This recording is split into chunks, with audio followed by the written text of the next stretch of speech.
Bonjour à tous les amis. Alors bon, on se retrouve bien sûr pour parler pronostic Ligue 1. Voilà, la trêve internationale est finie. Voilà, fini les pronostics avec l'équipe de France. Bon voilà, où il y a eu deux matchs en million et un match alléchant contre la Finlande.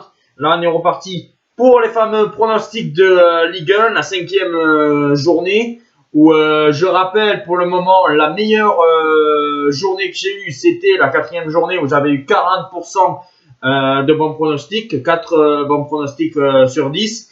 Et là, on va essayer d'avoir au moins la moyenne, au moins 5 bons pronostics. Après, c'est compliqué parce qu'après la trêve internationale, il y a certains joueurs qui ne pourront pas jouer, comme Marquinhos, Neymar, Lionel Messi, tous les joueurs sud-américains ne pourront pas jouer. Bon voilà, ça va être un petit peu compliqué, mais on va essayer de pronostiquer ces matchs-là et d'avoir au moins 5 bons pronostics sur 10, qui serait quand même pas mal. Alors on va commencer par le Lorient-Lille. Voilà, Lorient qui est rentré un petit peu dans le rang. Lille qui a enfin gagné sa première victoire il y a à peu près 15 jours. Et là, je pense que Lille va enchaîner par encore une victoire. Compliqué, parce que compliqué de gagner à Lorient.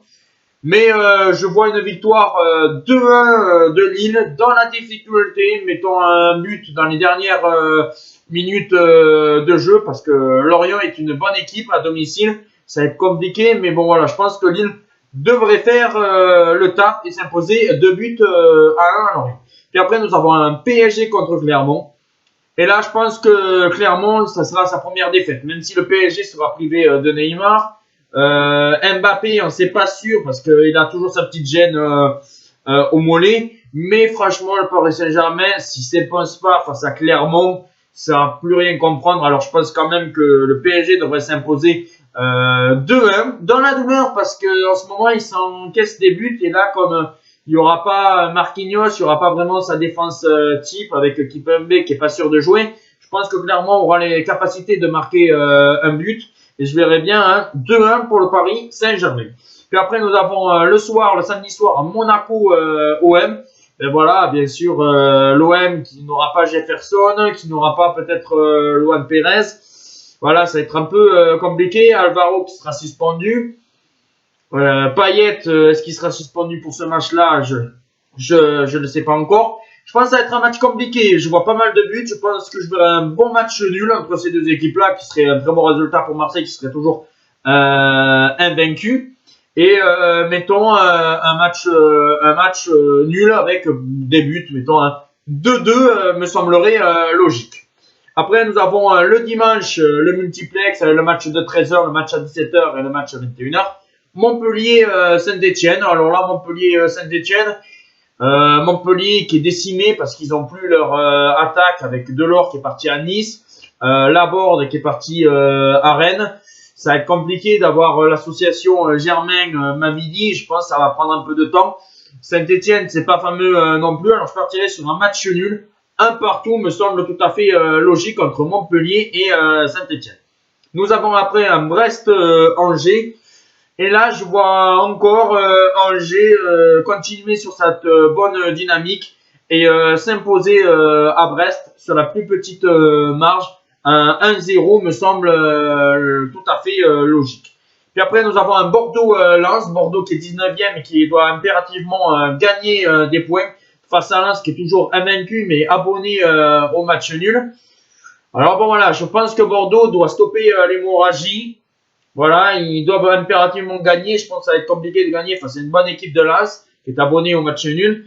Et je vois un match nul encore pour Lens et pour Bordeaux pour se rassurer un petit peu. Et un partout me semble tout à fait logique. Puis après, nous avons un Rennes-Reims. Et là, je partirai sur une victoire de Rennes 3-1 face à Reims, parce que Reims, c'est pas terrible à l'extérieur. C'est mieux à domicile. Mais bon, la dernière fois, face à Paris, c'était quand même compliqué. Mais Rennes devrait s'imposer 3 buts à 1. Puis après, nous avons un Metz 3. Alors, Metz est assez décevant, pas terrible.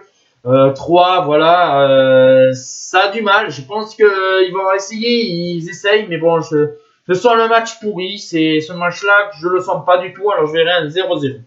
Puis après, nous avons un Nantes-Nice. Et même si Nice, voilà, avec les commissions de discipline, aura des 4 points ou 3 points de pénalité, ce qui veut dire que là, ils vont retomber un petit peu dans le rang. Je vois quand même Nice s'imposer à Nantes 2-0. Bon, c'est compliqué parce que Nantes sont quand même assez surprenants dans ce début de saison. Mais je pense que quand même Nice devrait faire le taf et gagner et s'imposer 2-0. Et puis après, nous avons Lyon-Strasbourg.